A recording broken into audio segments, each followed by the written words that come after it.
আমি marine academy বরিশালে প্রথমবার আসছি, আগে আসিনি। আপনি ঠিকই বলেছেন, এটা আমার পিতার জন্মভূমি এবং স্থান। এখানে আমি এসেছি, আমি আপনাদেরকে দুটো নিউজ দিতে পারি যেগুলো ওনাদেরকে দিয়েছি। আমাদের যে মেরিনাররা বের হচ্ছে, তাদের আন্তর্জাতিক অঙ্গনে তাদের অ্যাকসেপ্টেবিলিটি বাড়াবার জন্য যা যা করা প্রয়োজন আমরা চেষ্টা করছি সেটা করা।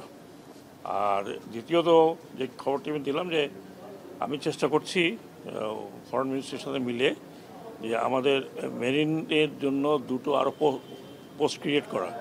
একটা হচ্ছে দুবাইতে, যেটা হাব বলা হয়, মেরিনের হাব এখন বিশ্বের অন্যতম, আর সিঙ্গাপুর।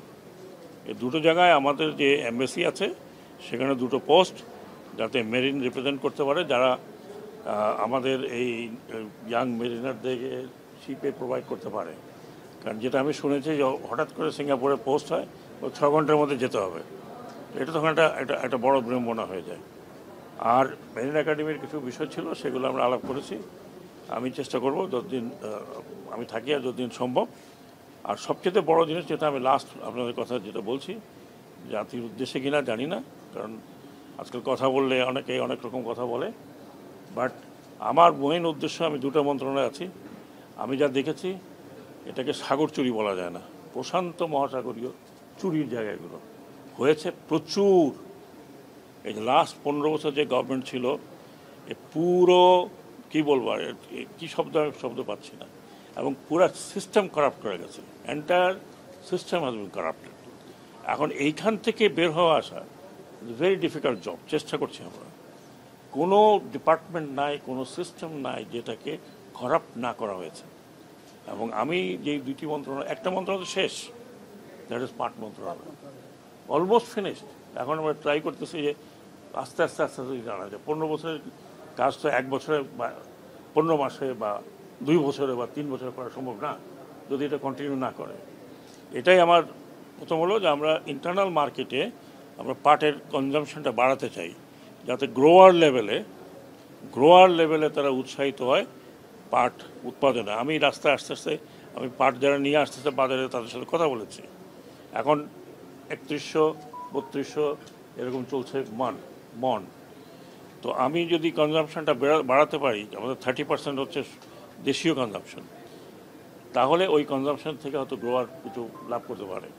আর আপনারা জানেন যেগুলো সরকারি পাটকল ছিল, একটাও চলছে না, এগুলো আমরা এখন লিজ দেওয়ার চেষ্টা করছি বিভিন্ন জায়গায়, কারণ এটা বন্ধ হয়ে গেছে এবং এই সরকারের পক্ষে বিজনেস করা খুব ডিফিকাল্ট। এটা আপনারা জানেন, আগেও দেখেছেন, এখনও দেখেছেন।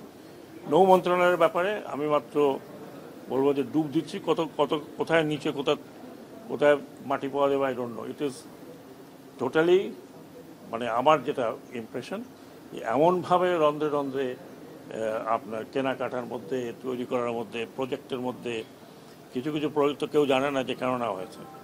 তো এইগুলোর থেকে আমি বের করার চেষ্টা করছি। এখন কতটুকু পারবো জানি না, এটা দেশবাসীর সাহায্য আমাদের দরকার। আমরা একা পারবো না।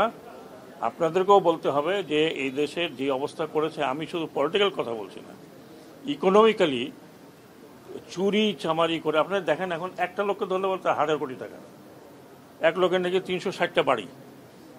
তো এখন এগুলো তো ভাই, আমরা তো অনেক আগে জন্মগ্রহণ করেছি, আমরা তো দেখিনি এই দেশে একটা বিশাল জমিদার আছে বা ব্যারনরা আছে যাদের কাছে মিলিয়ন্স অফ 2 দিন আগে কি ছিল, এখন এক একজন হয়ে গেছে হাজার কোটি টাকার মালিক।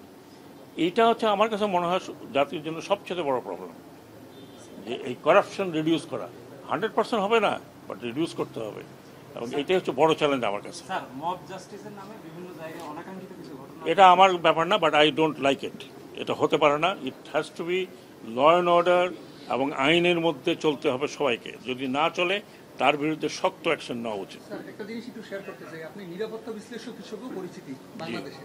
ওই জায়গাটা থেকে হিল ট্রাক্সের বিষয়টাকে আপনি একজন উপদেষ্টা মহাশয় হিসেবে আপনার মন্তব্যটা শুনতে চাই। আমার মন্তব্য হচ্ছে, হিল ট্রাক্স সবসময় একটা জটিল পরিস্থিতি ছিল, কারণ সেখানে বিশেষ করে শুধু বাঙালি অবাঙালি না, সেখানে আরও 13টা 14টা কমিউনিটি আছে, কেউ বড়, কেউ ছোট, তাদের মধ্যে একটা সৌহার্দ্যের ব্যাপার আছে। এবং সেই সৌহার্দ্যটা আমি মনে করি, এটা ব্যক্তিগত মতামত, সেই সৌহার্দ্যটা বজায় রাখতে হলে যারা অপাহাড়ি আছে তাদেরকে বুঝতে হবে যে পাহাড়িদের বেদনা এবং দুঃখটা, এবং তাদের সাথে ইন্টারাকশনটা লোকালি যদি না হয় তাহলে খুব ডিফিকাল্ট হবে।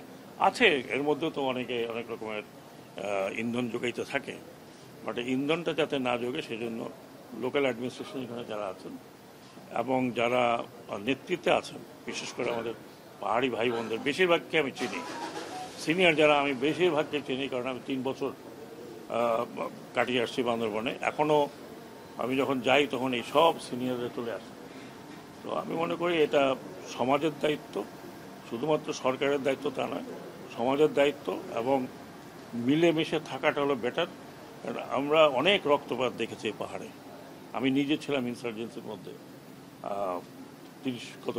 30 বছর তো হয়েই গেছে প্রায়। অনেক রক্ত ঝরেছে, অনেক রক্ত ঝরেছে, সেনাবাহিনীর ঝরেছে, আনসারের ঝরেছে, পুলিশের ঝরেছে, পাহাড়িদের ঝরেছে, অপাহাড়িদের ঝরেছে। এখন এই রক্তপাত বন্ধ করলে বেটার।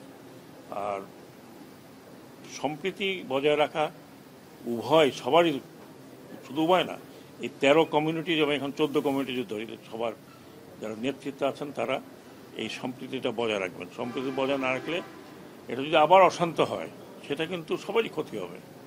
সেটা শুধু যে আমাদের ক্ষতি হবে তা না, আবার পাহাড়ে যারা আছেন তাদের ক্ষতি হবে। আমি এই কথাগুলো এই জন্য বলছি যে আমার একটু নলেজ আছে পাহাড় সম্বন্ধে, এই জন্য এই কথাটা বললাম।